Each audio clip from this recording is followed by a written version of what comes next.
Jesus, o plano de salvação de Deus. Palestra realizada em 19 de maio de 1964. Neville Goddard. O assunto desta noite é Jesus, o plano de salvação de Deus. O plano de salvação de Deus parece tão diferente em perspectiva do que realmente é em retrospecto. Se você não o experimentou e confia naquele que o experimentou, não esqueça ou ignore em nenhum momento o caráter sobrenatural deste plano de salvação, e nunca tente interpretá-lo de alguma maneira naturalista. Isso é o que todo o vasto mundo tenta fazer com o plano de salvação. É sobrenatural do começo ao fim. Todo o drama se passa no homem interior. O homem interior é Jesus Cristo. Jesus Cristo em você é a esperança da glória. Então não tem nada a ver com algo do lado de fora. Todo o drama está acontecendo no interior. E assim, eu experimentei isso, e deixe-me compartilhar com você o que eu experimentei. Mas antes de tudo, deixe-me agradecer pelo que você fez nos últimos meses ao compartilhar comigo suas cartas, suas experiências no uso da lei de Deus e em suas visões, suas maravilhosas experiências místicas. O correio desta manhã trouxe 3 cartas perfeitamente maravilhosas, todas visões. Deixe-me dar-lhe os destaques de 2 deles. Um eu vou tomar em alguma data futura, é muito longo. Mas, eu lhes disse no passado que toda a história do espaço-tempo do mundo está exposta, e você e eu só tomamos consciência de porções crescentes dela, sucessivamente. Você e eu não escolhemos isso. Fomos feitos sujeitos à futilidade, não voluntariamente, mas pela vontade daquele que nos sujeitou na esperança, e essa esperança era que você e eu seríamos libertos desta escravidão da corrupção, e obteríamos a gloriosa liberdade dos filhos de Deus. Romanos 8, versículo 20. Encontramo-nos aqui, e devemos admitir que nascemos da ação de poderes que não são nossos, e este é o nascimento físico. Admitamos agora que também nascemos espiritualmente pelas ações de poderes além de nós mesmos. Certamente não o fizemos fisicamente, nos encontramos aqui. Não deixe ninguém lhe dizer que, por algum esforço de sua parte, você nascerá espiritualmente em algum mundo maravilhoso. Tudo está sendo feito por aquele que nos submeteu a essa roda de futilidade. Agora a carta desta manhã trouxe esta carta. Ela disse: minha mãe morreu em 53. Ela tinha, eu diria, 70 anos, poderia ter 71, 2, mas estava no final dos 60 ou início dos 70. Eu a conheci na minha visão e minha mãe era radiantemente linda. Ela parecia ter uns 30 anos, e a alegria, não consigo descrever a alegria da minha mãe.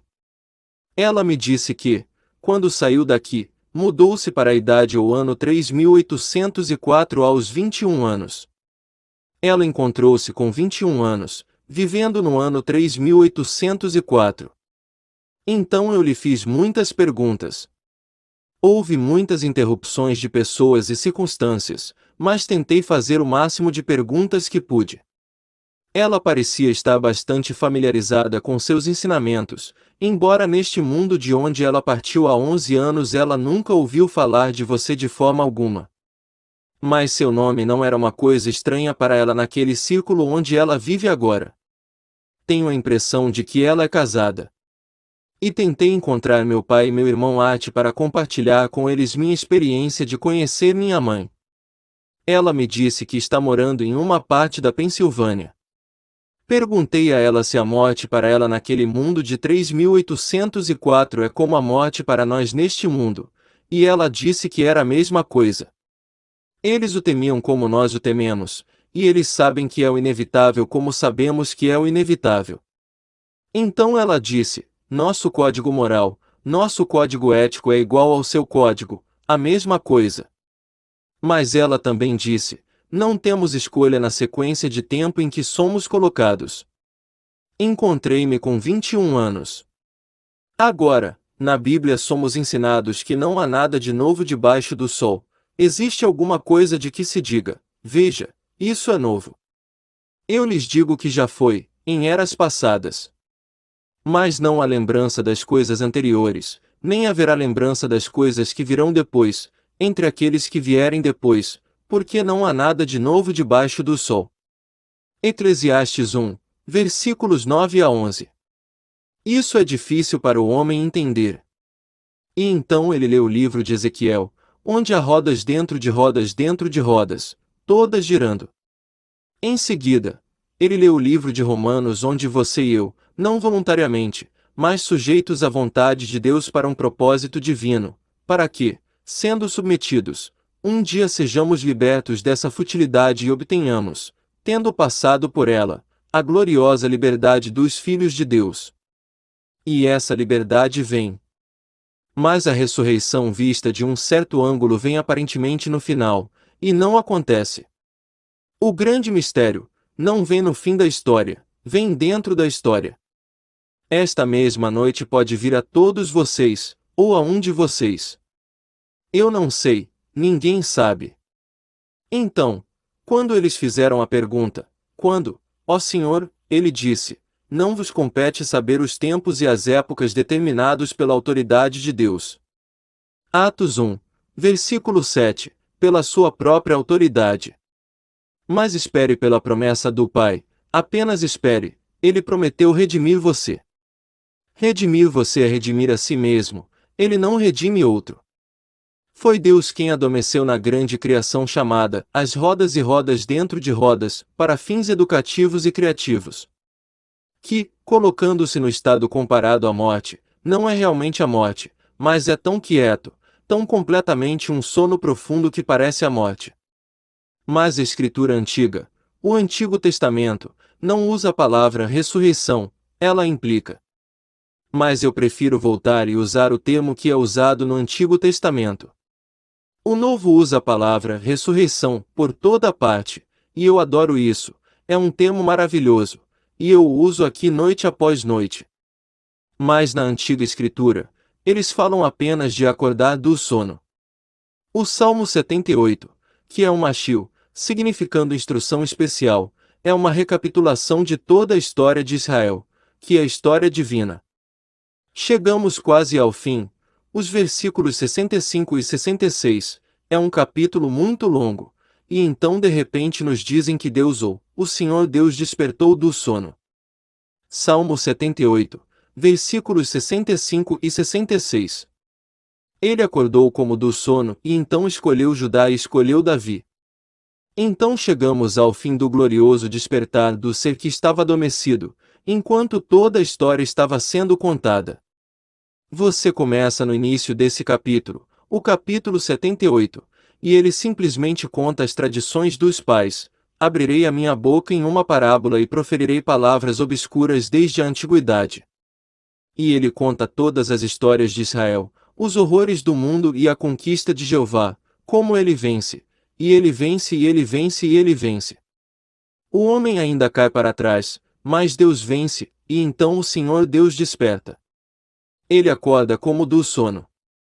Quando ele acorda do sono, então a coisa toda chega ao fim. Agora, todos nos dizem para, por favor, contar exatamente como aconteceu. Não embeleze, não acrescente a palavra de Deus, não tome da palavra de Deus. Bem, a palavra traduzida palavra no Novo Testamento, a palavra logos, tem como raiz que significa aquilo que está por trás da coisa. Ou seja, o sentido ou o significado da coisa. Então, quando nos é dito, no princípio era a palavra, e a palavra estava com Deus, e a palavra era Deus. João 1, versículo 1. Essa palavra logos, traduzida palavra, significa aquilo que é o sentido ou o significado por trás do evento, qualquer que seja esse evento. Então, quando você contar, diga claramente. Assim, no final de Lucas nos é dito, eles relataram sua própria experiência, eles contaram o que tinha acontecido, não embelezaram, não acrescentaram nada. E é por isso que não discuto com o uso da palavra ressurreição, pois faz parte do evento. Mas eu voltaria ao Salmo 78 e usaria essa terminologia. Pois no meu próprio caso, quando fui tirado da roda da recorrência, mas deixado nela para contar a história, pois devo contá-la até que esta roupa seja retirada, e quando sai agora sai pela última vez. Eu não me encontro, como a mãe de meu amigo Léuri, que se encontrou no ano 3804, estou farta de rodas dentro de rodas dentro de rodas. Mas devo permanecer na roda atual, o ano de 1964, e contar até o momento em que a roupa foi retirada, e desta vez pela última vez, pois não passo mais pela morte. Mas devo lhe dizer, na noite em que aconteceu comigo, essa força, não posso descrevê-la, a não ser que tenha sido a força mais intensa. Chamamos isso de força ou carga elétrica. Mas, todas as manhãs eu acordo e me sinto chegando a este mundo e acordo. Mas naquele dia, 4 anos atrás, eu me senti acordado e pensei que seria como acordar normal aqui. Mas não foi. A vibração mais intensa que já senti, e estou acordando bem, mas estou acordando para me encontrar em uma tumba, e a tumba, o sepulcro é meu crânio, uma forma totalmente diferente de despertar. Assim eles dizem no Salmo 78, e o Senhor Deus despertou como de um sono. Acordei do sono, mas foi uma vigília diferente de qualquer vigília que já tive, da qual me lembro. Acordei para encontrar-me sepultado. Então eu posso ver o uso da palavra ressurreição, pois como você poderia sair de um túmulo, portanto ressuscitado, a menos que estivesse morto. Mas eu não tinha a sensação de estar morto, senti que estava acordando do sono. Isso é o que o Antigo Testamento ensina. Então eu estava acordando do sono, e acordei para me encontrar em uma tumba. Só então pude concluir que se estou agora em um túmulo devo estar morto, ou alguém me julgou morto, porque você não coloca ninguém em um túmulo e o sela, como eu fui selado naquele túmulo, a menos que você estivesse morto. E assim, a única sensação de estar morto era que agora estou em um sepulcro real, uma tumba. E então você sai, e você sai e nasce de cima. Pois esta é a área do túmulo, é o seu crânio. Então, quando você sai do seu crânio, como é dito no livro de 1 Pedro, nós nascemos de novo pela ressurreição de Jesus Cristo dentre os mortos. Capítulo 1, versículo 3. Somente Jesus Cristo é sempre despertado, sempre ressuscitado, então todo aquele que ressuscita ou que é despertado para encontrar-se sepultado, ele é Jesus Cristo. Ele agora está contando a história para o mundo, e eles podem aceitá-la ou rejeitá-la, depende inteiramente deles. Mas ele deve contar a história, e é tão importante que a história de Jesus e a salvação de Deus sejam contadas, e então deixe o homem responder a isso. Ele vai aceitá-lo, às vezes modificado. Deixe-o apenas rejeitá-lo completamente ou deixe-o de alguma forma apenas brincar com a ideia. Mas todas as mentes que ouvem a história de quem experimentou são como certos solos do mundo, e ele, aquele que conta a história, é o semeador que sai para plantar e espalha a semente da verdade. Às vezes cai na estrada. Ela cai na estrada e os pássaros a devoram. Mateus 13, versículo 3. Os pássaros são simplesmente todos os grandes rumores, afinal, aquele homem é apenas uma pessoa normal como você. Foi casado 2 vezes, tem filhos, sabe o que é conhecer uma pessoa intimamente, é carnívoro, bebe, ele faz todas essas coisas, então esqueça. E assim, rapidamente a ideia é engolida. Outro ouve com ansiedade, mas as preocupações do dia são mais do que sua atenção pode suportar, e assim a semente, a ideia, é sufocada. E então você vai de um para o outro e todos os diferentes solos do mundo. Você pode encontrar em uma reunião, mas nos é dito nas Escrituras que você sempre encontrará um remanescente. O remanescente é considerado 10%, contado de muitas maneiras na Bíblia. Há sempre 10% de qualquer reunião que quer ouvir você, que será o solo sobre o qual ela pode cair. Ela cai naquele solo e produz 100 vezes mais, significando que ela surgirá. Quando isso acontecer, ele terá a mesma experiência, enquanto você se desprendeu das rodas da recorrência. Agora, deixe-me compartilhar com vocês outra história que vem esta manhã. Este senhor escreve, ele disse, eu me senti sentado em um ninho. Claro que pode ter sido motivado, disse ele, pela história que você contou sobre a pomba que agora está em sua árvore do lado de fora de sua janela, mas eu me senti sentado em um ninho como uma pomba se senta. Então senti algo se mover embaixo de mim, como algo vivo, e me levantei um pouco, e então olhei e observei um ovo. Ao observar o ovo, senti o ovo quebrando. De repente, o ovo começou a quebrar e quebrou, e você saiu. Você tinha cerca de 5 centímetros de altura, mas era totalmente proporcional, tudo era perfeito em proporção. Quando você saiu, você disse, Bill, esse é o nome dele. E então ele me disse, mas Neville, você é tão pequeno, e eu lhe disse, na criação de Deus tudo começa pequeno e depois se expande e assim, diante dos meus olhos você cresceu até a imensidão diante dos meus olhos. Então, em relação a você eu era o pequenino, e você era esse ser imenso diante de mim. Então você foi para outro ninho, e lá você pegou desse ninho nosso amigo em comum Jan Johnson, e você a trouxe. E com sua mão em Jan e sua mão em mim, você ainda permaneceu nessa imensidão, e Jan era do meu tamanho em relação a você. Nós dois somos os mesmos pequeninos e você é esse ser imenso, e você pegou nós dois, cada um em uma mão, e juntos subimos para o céu. Agora que você tem uma visão, não a descarte. Volte às Escrituras e procure diligentemente por algo que possa esclarecer isso. Agora, deixe-me dar a você, se você está na audiência esta noite, a passagem. É o capítulo 7 de Amós, o versículo 2. Então você volta e lê a Escritura antiga em busca de algum pressentimento, alguma sombra, alguma insinuação do que você tinha nas profundezas. Pois não nos é dito, se entre vós houver profeta, eu, o Senhor, em visão me darei a conhecer, e em sonhos falarei com ele. Números 12, versículo 6. E assim, você teve. Só Deus fala com você em sonho. Há apenas uma fonte de sonho nas Escrituras e essa fonte é Deus. Então ele está lhe dizendo algo, volte para sua palavra, sua antiga Escritura, e pesquise. Bem, no capítulo 7 você encontrará e estas são as palavras, ó Senhor Deus, perdoa. Como pode Jacó ficar de pé? Ele é tão pequeno. Amós 7, versículo 2. Como Jacob pode ficar de pé? Ele é tão pequeno.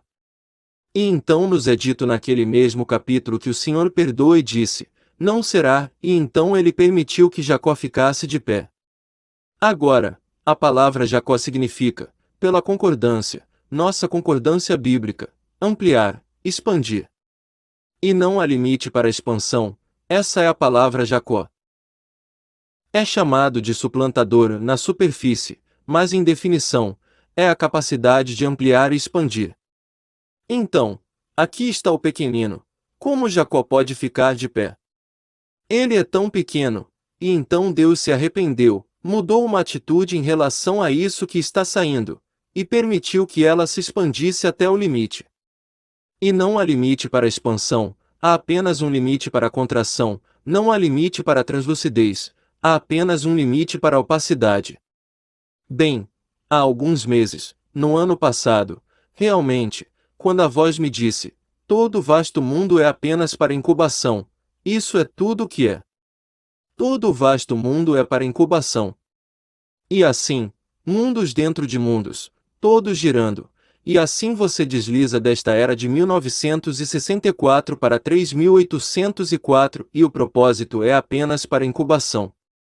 Em algum momento o homem pensa agora que este mundo está se movendo de momento a momento em alguma progressão linear. Não é, é um ciclo. E assim 1964 e 3804 estão ocorrendo ao mesmo tempo.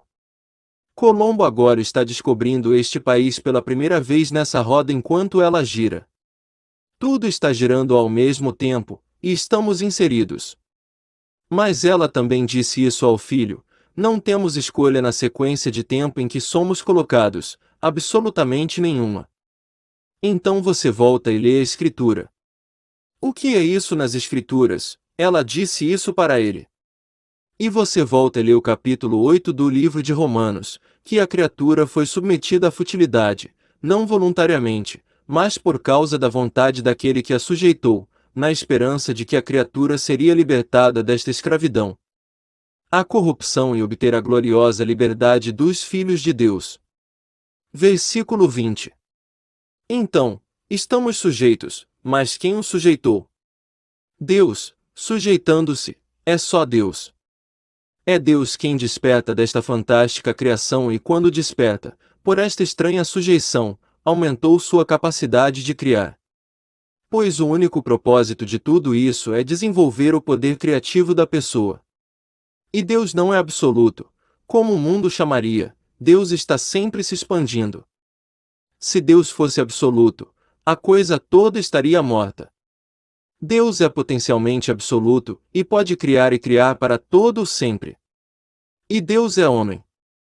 Então, para voltar a este plano de salvação, o plano está nas Escrituras.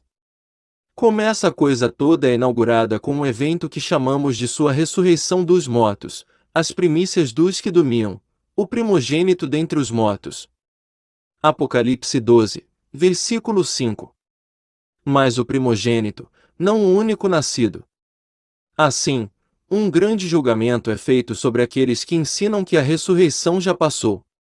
Leia na carta de Paulo, a segunda carta a Timóteo, ele disse, àqueles que estão ensinando que a ressurreição já passou e passou. Eles estão enganando as pessoas e, ao enganá-las, estão desviando-as da fé. Capítulo 2, versículo 18. E ele pronuncia sobre eles uma condenação intransigente, pois a ressurreição começou. Está acontecendo. E momento após momento você e eu estamos sendo desconectados desta roda maravilhosa onde nascemos dela, por assim dizer. Assim nos é dito nas Escrituras, no capítulo 20 de Lucas, e os saduceus são os sábios, eles são os cientistas do dia, e eles fizeram uma pergunta, Mestre, Moisés na lei disse que se um homem casa sem deixar descendência e tem irmãos, os irmãos devem se casar com a viúva e levantar a questão. Bem, havia 7 irmãos, e o primeiro que se casou, morreu sem deixar descendência, e o segundo a tomou como esposa e ele não deixou descendência quando morreu, depois o terceiro, e finalmente todos eles se casaram com ela, e então todos morreram, e então ela morreu. De quem é a esposa na ressurreição? Versículos 27 a 36. Eles não acreditavam na ressurreição, pois achavam que não podia ser. Eles viram pessoas morrerem e isso foi o fim deles, como todos os cientistas do mundo, ou a maioria dos cientistas. E ele disse a este sábio cientista, você não conhece a Escritura. Os filhos desta idade casam-se são dados em casamento, mas aqueles que são considerados dignos de atingir essa idade, a ressurreição dos mortos, não se casam nem são dados em casamento, pois não podem mais morrer, são agora filhos de Deus e filhos da ressurreição. Versículo 34. Bem, por essa mesma declaração ele implica que eles, ao morrer, ainda morrem.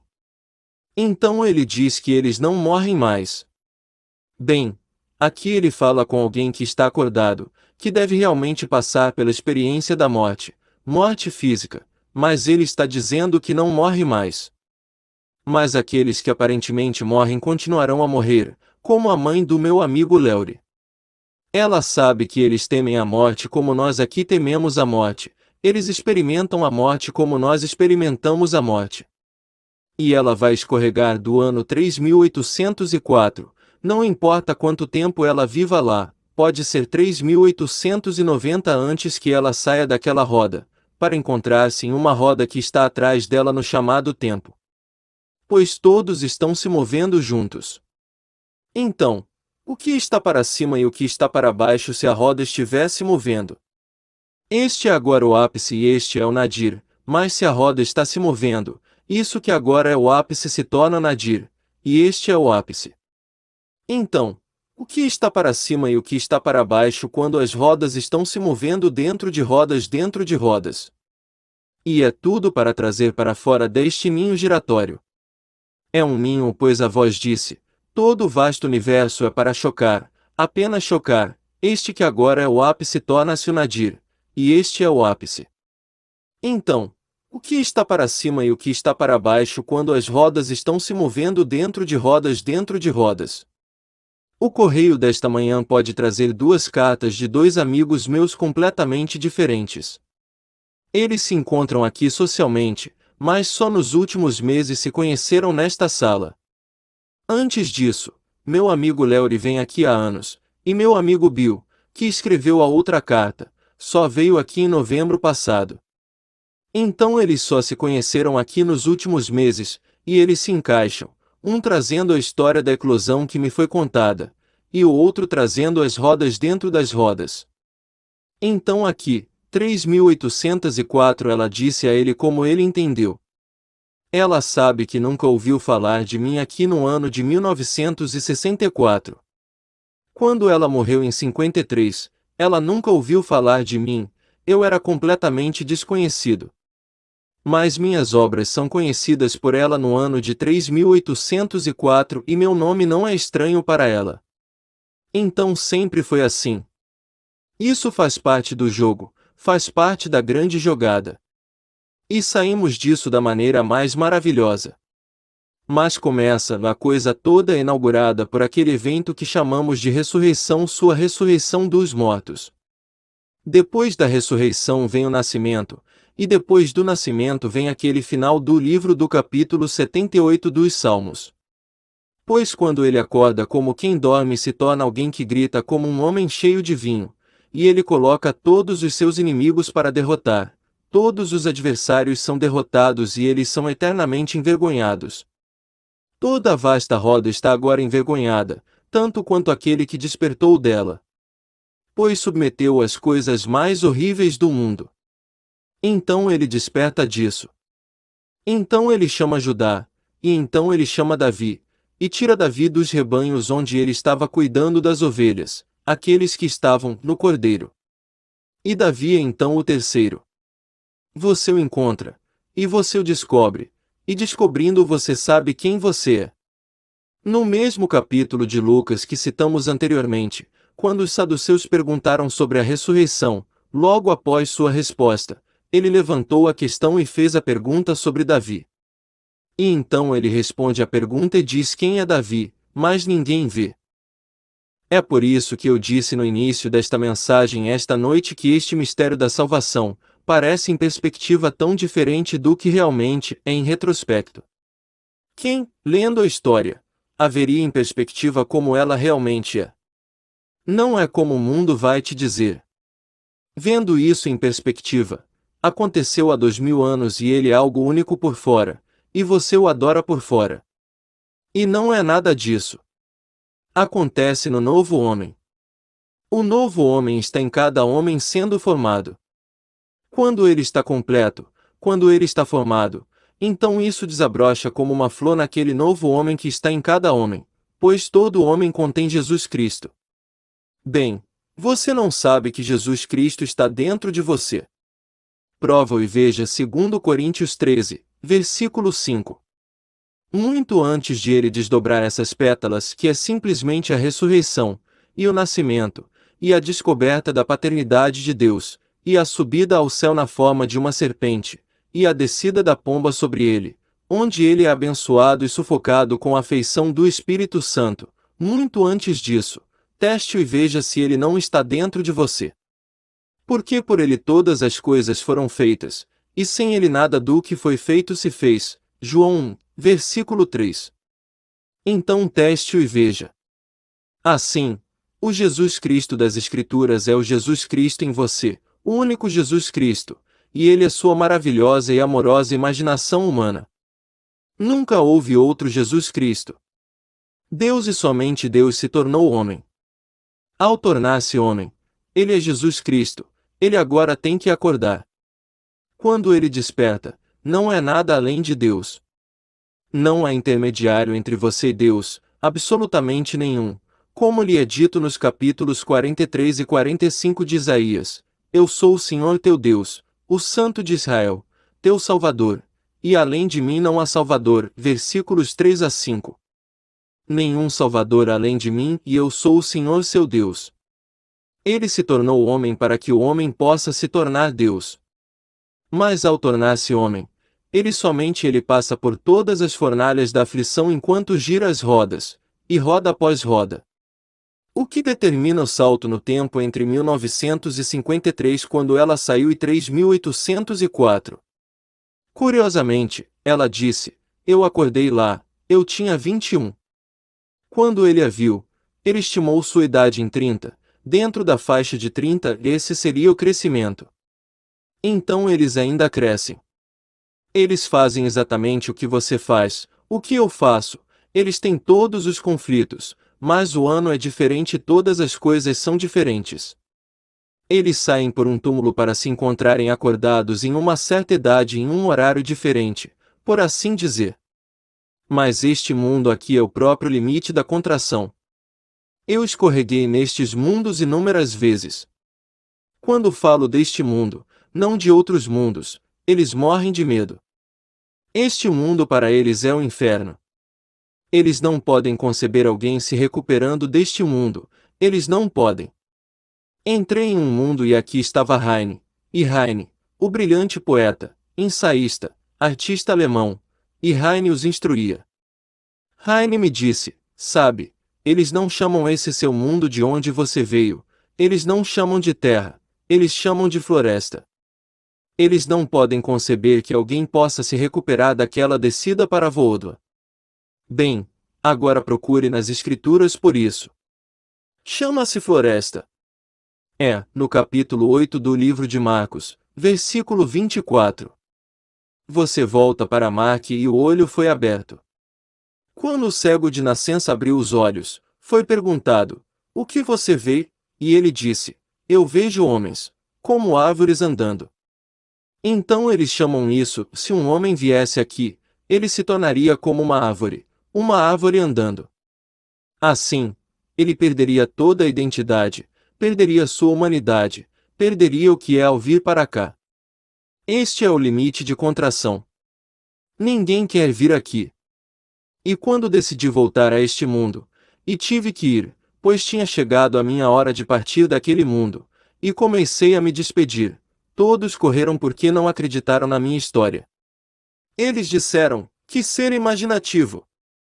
De que histórias ele está falando? Mas eu estava dizendo a eles apenas as coisas da terra, mas eles não acreditaram em mim.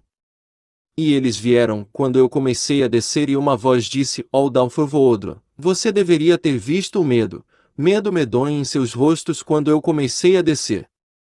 Apenas uma veio comigo, e ela era a velha viúva, uma que pertencia a um certo grupo que usurpou minha propriedade na minha ausência quando vim para cá. São histórias fantásticas, mas são todas verdadeiras. Então, estamos vivendo em um mundo, você pensa: bem, agora, este é o mundo mais real, e amanhã desenvolvemos a energia presente em outra coisa, e ela continuará para sempre em uma direção. Não acredite. Vamos girar a roda está girando, mas a roda é tão grande que não podemos ver ao virar da esquina. Como você não pode ver, o navio vai para o mar e desaparece, não caiu da terra, é a curvatura do espaço.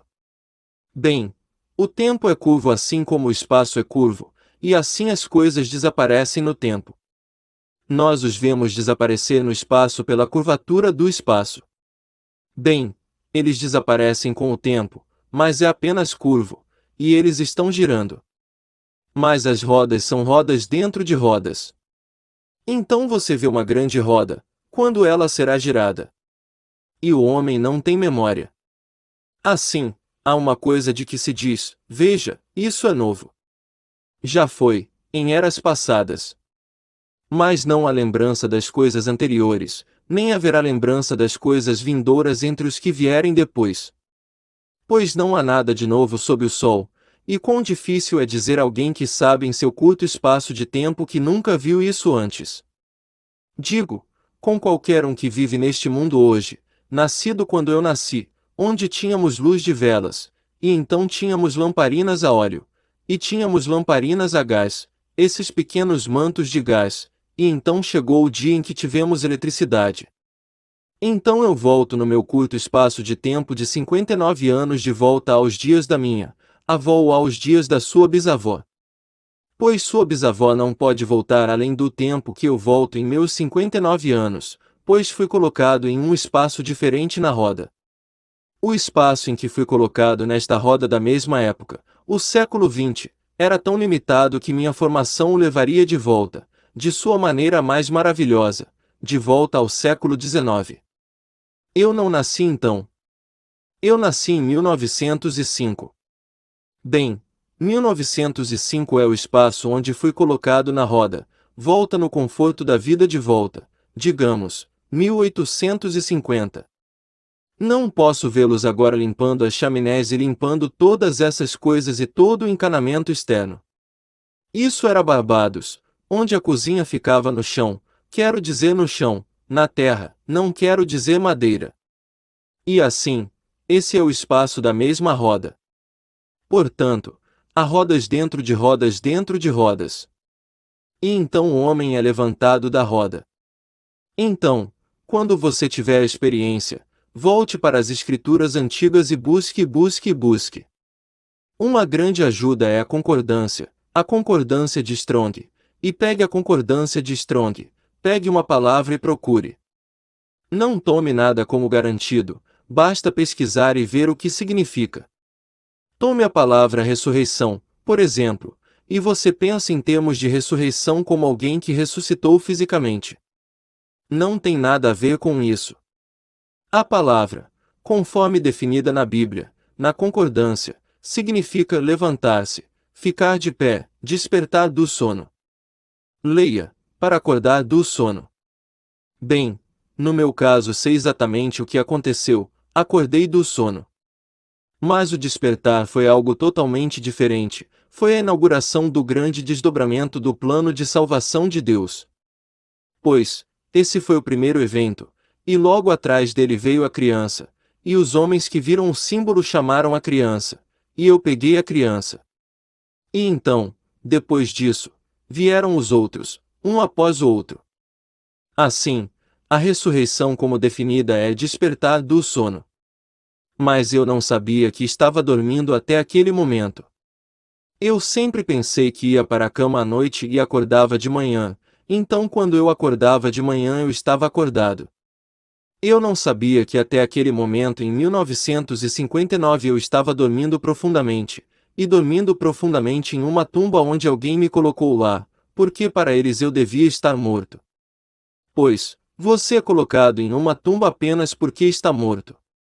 Assim, todos neste mundo que estão andando pelo mundo, que farão sua saída deste mundo, estão igualmente adormecidos, e eles são para aqueles que contemplam esta morte, mortos.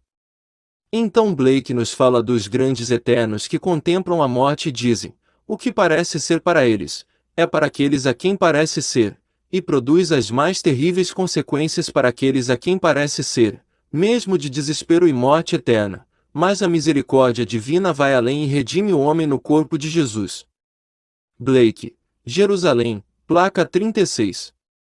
Bem, há apenas o corpo de Jesus, e esse corpo de Jesus está no homem. Então ele desperta aquele corpo, e quando ele desperta, então essas coisas começam a se desdobrar dentro dele, e o primeiro ato é a ressurreição. Isso inaugura todo o processo, sua ressurreição dos mortos, então vem seu nascimento de cima, então vem sua descoberta da paternidade de Deus através do filho chamado Davi, então sua ascensão ao céu em forma serpentina, e então a descida da pomba que o sufoca de afeto, que a ele nunca na eternidade o deixará, o sufoca e permanece sobre ele. E todos passam pela mesma experiência. Portanto, este é o plano de salvação de Deus. Todos serão salvos, pela simples razão de que agora todos estão sendo ocupados por Deus. Deus está apenas redimindo a si mesmo, e antes que ele entrasse nas rodas que giram. Agora vamos entrar no silêncio.